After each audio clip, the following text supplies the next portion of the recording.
নমস্কার। আজকে আলোচনা করব নতুন একটা টপিক নিয়ে, যেটা হচ্ছে হসপিটাল অ্যাকোয়ার্ড ইনফেকশন অথবা নোসোকোমিয়াল ইনফেকশন। আজকে একটা খুব ইম্পর্ট্যান্ট একটা গুরুত্বপূর্ণ একটা টপিক, যেটা পরীক্ষায় বারবার এসে থাকে। সেটা হচ্ছে হসপিটাল অ্যাকোয়ার্ড ইনফেকশন বা নোসোকোমিয়াল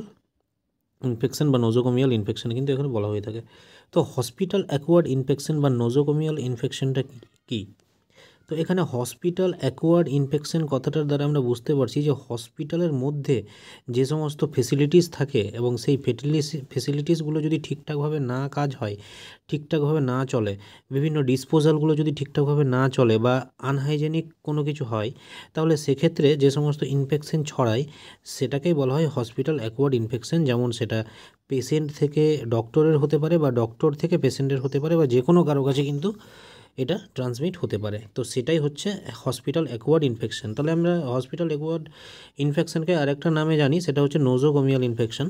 তো সেই ব্যাপারটা আমি ডিটেলে আলোচনা করব। তো ভিডিওটা শুরু থেকে শেষ পর্যন্ত দেখবে। আর যারা এখন আমার টেলিগ্রাম চ্যানেলে জয়েন হওনি, তারা অবশ্যই আমার টেলিগ্রাম চ্যানেলে জয়েন হয়ে যাবে। ডিসক্রিপশন বক্সে লিঙ্ক দেওয়া রয়েছে, সেখানে শর্টকাট অনেক নোট কিন্তু পেয়ে যাবে। আর আরও বিভিন্ন ছোটো মোটো ডিটেল আলোচনা কিন্তু ওখানে পেয়ে যাবে। তো চলো কথা না বাড়িয়ে এই হসপিটাল অ্যাকোয়ার্ড ইনফেকশনের বিষয়টা আলোচনা করি। তো প্রথমে হসপিটাল অ্যাকোয়ার্ড ইনফেকশনে কি বলা হয়েছে সেটা দেখে নিই। Hospital acquired infection is also called as nosocomial infection. তারপরে কি বলা হয়েছে, hospital infection occurring more than 48 hour after admission are usually considered nosocomial infection. মানে কোনো পেশেন্ট যদি হসপিটালে অ্যাডমিট হয় এবং 48 ঘন্টার মধ্যে বা 48 ঘন্টার পরে তার যদি ইনফেকশন অ্যাটাক করে তার বডিতে, অর্থাৎ সে যদি ইনফেক্টেড হয়, তাহলে সেটাকে কিন্তু নোসোকোমিয়াল ইনফেকশন বলা হয়। মানে অলরেডি ওর কোনো ইনফেকশন নেই, কোনো একটা ইনফেকশন ওর নেই, ও অন্য ডিজিজের কারণে ভর্তি হয়েছে হসপিটালে, কিন্তু 48 ঘন্টার মধ্যে বা 48 ঘন্টা পরে তার নতুন একটা ইনফেকশিয়াস ডিজিজ ধরা পড়ছে, অর্থাৎ তার ইনফেকশন হয়েছে নতুন কোনো। তো সেটা কিন্তু কোথা থেকে এলো, সেটা হসপিটাল থেকেই এলো, সেটাকেই বলা হচ্ছে নোজোকোমিয়াল বা hospital acquired infection. This type of infection occur during one's stay in the hospital. এই টাইপের ইনফেকশনটা, অর্থাৎ এই নোজোকোমিয়াল ইনফেকশনটা হসপিটালে অ্যাডমিট হওয়ার পরে, কেউ যদি হসপিটালে থাকে এবং তারপরে হয়, তাহলে সেটাকে নোজোকোমিয়াল ইনফেকশন কিন্তু বলা হয়। তো আমি ডেফিনেশনটা দেখে নেব। হসপিটাল অ্যাকোয়ার্ড ইনফেকশন অর্থাৎ HAIS also known as nosocomial infection, যেটা একটু আগে বললাম। আর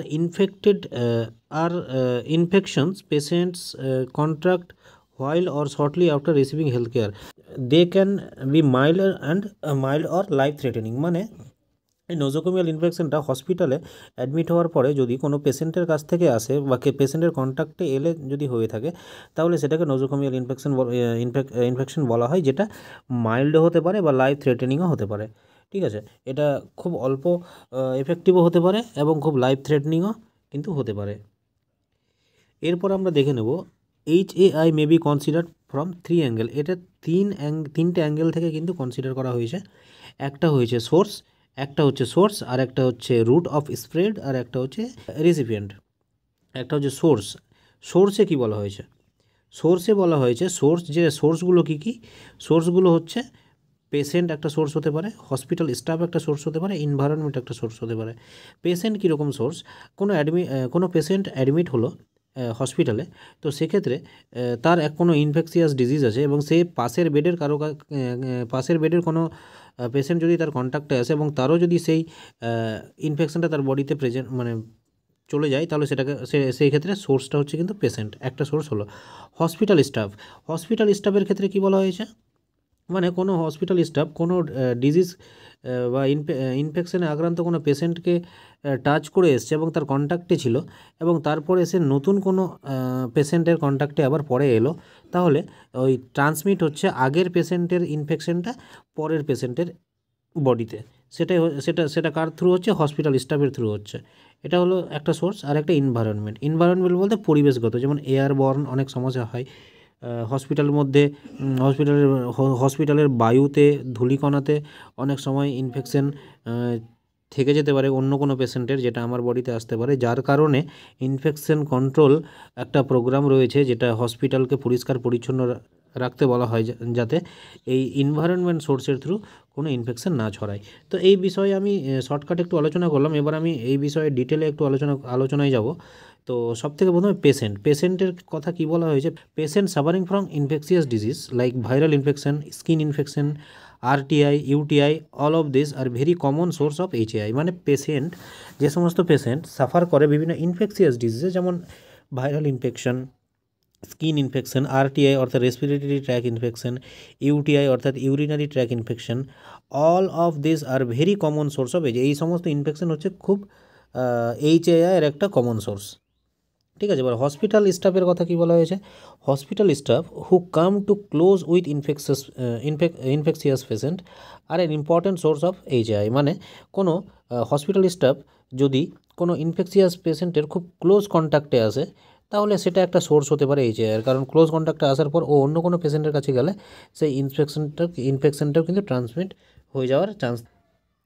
তারপরে কি বলা হয়েছে, environment, hospital environment is laden with microorganism, this is very important source of infection. মানে হসপিটাল ইনভায়রনমেন্টে কিন্তু মাইক্রো অর্গানিজম ভরে থাকে, তো সেক্ষেত্রে সেই মাইক্রো অর্গানিজমগুলো কিন্তু একটা ইম্পর্টেন্ট সোর্স হচ্ছে ইনফেকশনের, যে মাইক্রো অর্গানিজমগুলো একজনের বডি থেকে অর্থাৎ ইনভায়রনমেন্ট থেকে নতুন কোনো পেশেন্টের বডিতে কিন্তু এন্টার করে যেতে পারে, তাই এটা একটা ইম্পর্টেন্ট সোর্স। এইবার আমরা আলোচনা করব রুট অফ স্প্রেড, অর্থাৎ এটা কোন রুটে স্প্রেড করে, এটা খুব ইম্পর্টেন্ট একটা topic. Route of spread, the common route of spread of infection are, এক নম্বরে বলা হয়েছে ডাইরেক্ট কন্ট্যাক্ট, 2 নম্বরে বলা হয়েছে ড্রপলেট, 3 নম্বরে বলা হয়েছে এয়ারবর্ন। ডাইরেক্ট কন্ট্যাক্টে কী বলা হয়েছে, the infection may be transferred from on hand of nurse, doctors or other health worker to the patient. মানে ডাইরেক্ট কন্ট্যাক্টে কী বলা হয়েছে, যে ইনফেকশন কোনো নার্সের হাত থেকে, কোনো ডক্টরের হাত থেকে বা আদার্স কোনো হেলথ ওয়ার্কারের হাত থেকে একটা পেশেন্টের কাছে যেতে পারে, এটা হচ্ছে ডাইরেক্ট কন্ট্যাক্ট। তারপরে কী বলেছে ড্রপলেট, ড্রপলেটে কী বলা হয়েছে, infection spread from the nose, mouth, through কাফিং, স্নিজিং। মানে কোনো ইনফেক্টেড পেশেন্টের নাক থেকে বা মুখের থ্রু, যেমন কাফিং, স্নিজিং, কাশি এবং হাঁচির থ্রু একটা পেশেন্টের কাছ থেকে আরেকটা পেশেন্টের ড্রপলেট কিন্তু ট্রান্সমিট হতে পারে, এটা হচ্ছে ড্রপলেট। আর একটা লাস্টে কী বলা হয়েছে এয়ারবর্ন, এয়ারবর্ন যেটা বলা হয়েছে রিলিজ অফ হসপিটাল ডাস্ট, ঠিক আছে, হসপিটালের যে ডাস্ট থাকে ইনটু দ্য এয়ার, অর্থাৎ বাতাসে, হসপিটালের বাতাসে যে সমস্ত ডাস্ট থাকে সেই ডাস্টগুলোতে মাইক্রো অর্গানিজম থাকে এবং সেটা কি হয় পেশেন্টের বডিতে এন্টার করতে পারে, তা সেক্ষেত্রে এটা হচ্ছে airborne particle. Release of hospital dust into the air through various hospital procedure, মানে হসপিটালের বিভিন্ন প্রসিডিওরের ক্ষেত্রে বিভিন্ন ডাস্ট ইনফেকশিয়াস ডাস্ট যেটা কিন্তু ছড়াতে পারে পেশেন্টের বডিতে। তো এটাই হচ্ছে রুট অফ স্প্রেড, প্রথম হচ্ছে ডিরেক্ট কন্ট্যাক্ট, তারপরে ড্রপলেট, তারপরে হচ্ছে এয়ারবর্ন। তারপরে রিসিপিয়েন্টগুলো কি, মানে কাদেরকে বেশি এফেক্ট করবে এই hospital acquired infection. Hospital acquired infection সবাইকে কিন্তু অ্যাটাক করে না, কিন্তু কিছু কিছু কমন পার্সন আছে যাদেরকে, কমন কন্ডিশনের পার্সন আছে যাদেরকে কিন্তু এফেক্ট করতে পারে। তো এখানে যেটা বলা হয়েছে, all patients are recipient of cross infection, প্রত্যেকটা পেশেন্টই কিন্তু ক্রস ইনফেকশন হতে পারে। তবে সাম পার্সন আর মোর সাসপেক্টেবল, তবে কিছু পার্সন আছে যারা খুব সাসপেক্টেবল আদার্সদের থেকে, specially those who are severely ill and those who under corticosteroid therapy. যে সমস্ত পেশেন্ট সিভিয়ার ইল, মানে সিভিয়ারলি অসুস্থ, খুবই দুর্বল, খুবই অসুস্থ, এবং যার কর্টিকস্টেরয়েড থেরাপি চলছে, এটা একটা anti inflammatory therapy, corticosteroid therapy চলছে, বা urological and gastric ward, specially baby care unit. ঠিক আছে, এটা ইউরোলজিক্যাল হবে না, এটা নিউরোলজিক্যাল হবে, neurological and gastric ward, neurological এবং গ্যাস্ট্রিক ওয়ার্ড। নিউরোলজিক্যাল বলতে ব্রেনের ট্রিটমেন্ট যেখানে হয়, এবং গ্যাস্ট্রিক ওয়ার্ড বলতে অ্যাবডোমেন, ইসোফেজিয়াল বা রিলেটেড টু জিআই ট্র্যাক। ঠিক আছে, সেই সমস্ত ওয়ার্ডে কিন্তু এটা বেশি ছড়িয়ে থাকে। তারপরে যেটা আমরা জানবো প্রিভেনশন, এর প্রিভেনশন কী কী, প্রিভেনশনটা খুব ইম্পর্টেন্ট, কারণ আমরা জানি prevention is better than cure. তাহলে প্রিভেনশন কী বলা হয়েছে, prevention of nosocomial infection is the responsible to individual and service provider. মানে নোজোকোমিয়াল ইনফেকশনের প্রিভেনশনটা জন্য রেসপন্সিবল কারা, প্রত্যেকে নিজে নিজে রেসপন্সিবল, এবং সাথে সার্ভিস প্রোভাইডারও কিন্তু রেসপন্সিবল। এভরিওয়ান মাস্ট ওয়ার্ক কোঅপারেটিভলি, প্রত্যেককে কোঅপারেটিভলি কাজ করতে হবে এবং solve the risk of infection for patient and staff, মানে পেশেন্ট এবং স্টাফের যে ক্রস ইনফেকশন সেটা কিন্তু সলভ করতে হবে। তাহলে এখানে যেটা বলা হয়েছে প্রিভেনশন অফ নসোকোমিয়াল ইনফেকশন, অর্থাৎ prevention of nosocomial infection is the responsibility to all individual and service provider, অর্থাৎ নসোকোমিয়াল ইনফেকশনকে প্রিভেন্ট করা জন্য রেসপন্সিবল হচ্ছে প্রত্যেকে ইন্ডিভিজুয়ালি এবং সার্ভিস প্রোভাইডার যারা আছে তারাও। এভরিওয়ান, প্রত্যেককে কোঅপারেটিভলি কাজ করতে হবে এবং ইনফেকশন ছড়ানোর যে চান্স সেটাকে সলভ করতে হবে, এটা এখানে বলা হয়েছে। তো 1 নম্বর পয়েন্টে কী বলা হয়েছে, antibiotic therapy. Antibiotic therapy is a way to prevent the spread the micro organism from staff patient to other.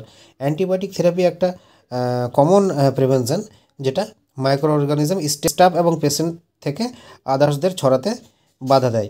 তারপরে কি বলা হয়েছে, improve the hospital environment to control the spread of infection, মানে হসপিটাল এনভায়রনমেন্টকে আমাদেরকে ইমপ্রুভ করতে হবে যাতে infection spread না হতে পারে। 3 নম্বরে কী বলা হয়েছে, আইসোলেশন অফ ইনফেক্টেড পার্সন, অর্থাৎ ইনফেক্টেড পার্সনকে আলাদা করে রাখতে হবে, যার ফলে কি হবে, ক্রস ইনফেকশন অর্থাৎ ইনফেকশন ট্রান্সমিশনটা বাধাপ্রাপ্ত হবে, অর্থাৎ ইনফেকশন ট্রান্সমিট হতে পারবে না। তাহলে এখানে 3টে জায়গাতে কী বলা হয়েছে, অ্যান্টিবায়োটিক থেরাপি দিতে হবে যার ফলে পেশেন্ট স্টাফ থেকে আদার্সদের কাছে মাইক্রো অর্গানিজম যাবে না। 2 নম্বরে যেটা বলা হয়েছে, হসপিটালের এনভায়রনমেন্টকে ইমপ্রুভ করতে হবে যাতে স্প্রেড অফ ইনফেকশন কন্ট্রোলে থাকে। তারপরে কি বলা হয়েছে, আইসোলেশন, ইনফেক্টেড পার্সনকে আইসোলেশনে রাখতে হবে যাতে সেটা ট্রান্সমিট না হয় অন্য কোনো পেশেন্টের ওপর। তারপরে কি বলা হয়েছে, স্টেরিলাইজ দ্য ইনফেক্টেড ম্যাটেরিয়াল, হসপিটালে যে সমস্ত ইনফেক্টেড ম্যাটেরিয়াল রয়েছে সেই সমস্ত জিনিসকে রীতিমতো স্টেরিলাইজ করতে হবে, ঠিক আছে। তারপরে বেস্ট স্টেরিলাইজেশন মেথড কি, অটোক্লেভ, ঠিক আছে। তাহলে 5 নম্বরে কী বলা হয়েছে, improvement of hygiene by hand washing. এখানে ইজ ইনফেকশন অফ ইকুইপমেন্ট, এখানে লেখাটা একটু ভুল হয়েছে, improvement of hygiene by the hand washing, ঠিক আছে। ইনফেকশন অফ ইকুইপমেন্ট, অর্থাৎ ইকুইপমেন্টের ইনফেকশনকে কমাতে হবে। আর চেঞ্জ অফ ওয়ারিং ক্লথস, অর্থাৎ যে সমস্ত ক্লথস পরে থাকবে সেই সমস্ত ক্লথকে চেঞ্জ করতে হবে, যে সমস্ত ক্লথস পরে থাকবে সেগুলো ক্লথ চেঞ্জ করতে হবে, ইকুইপমেন্টগুলো স্টেরিলাইজ করতে হবে এবং হ্যান্ড ওয়াশিং করতে হবে। 6 নম্বরে যেটা বলেছে, protect the susceptible host by protective vaccine, যে সাসপেক্টেবল হোস্ট মানে যাকে অ্যাটাক করেছে ব্যাকটেরিয়া তাকে কী করতে হবে, ভ্যাকসিনেট করতে হবে, ঠিক আছে। তো এই সমস্ত প্রিভেনশন কিন্তু রয়েছে। তো আজকে খুব ইম্পর্টেন্ট একটা টপিক আলোচনা করলাম, হসপিটাল অ্যাকোয়ার্ড ইনফেকশন অর্থাৎ HAI, যেটাকে নোজোকোমিয়াল ইনফেকশনও বলা হয়ে থাকে। তো যদি এখানে কোনো কোয়েশ্চেন থাকে তাহলে অবশ্যই তোমরা কমেন্ট বক্সে কমেন্ট করে জানাবে, তাহলে আমি আর সেই কোশ্চেনটা ক্লিয়ার করে দেবো। আর যদি বুঝতে সুবিধা হয় বা যদি বুঝতে পারো তাহলে কমেন্টে জানাবে, আর না বুঝতে পারলেও সেটা কমেন্টে জানাবে, কোন জায়গাটা বুঝতে পারোনি সেটাও কমেন্টে জানাতে পারো। টেলিগ্রাম চ্যানেলে জয়েন হয়ে গেলে আমি সেখানে সেই বুঝতে না পারা জায়গাটা আমি আরেকবার একটু ডেসক্রাইব করে দেবো। তো চলো বন্ধুরা, আজকে ভিডিও এটুকুই, দেখাবে পরের ভিডিওতে।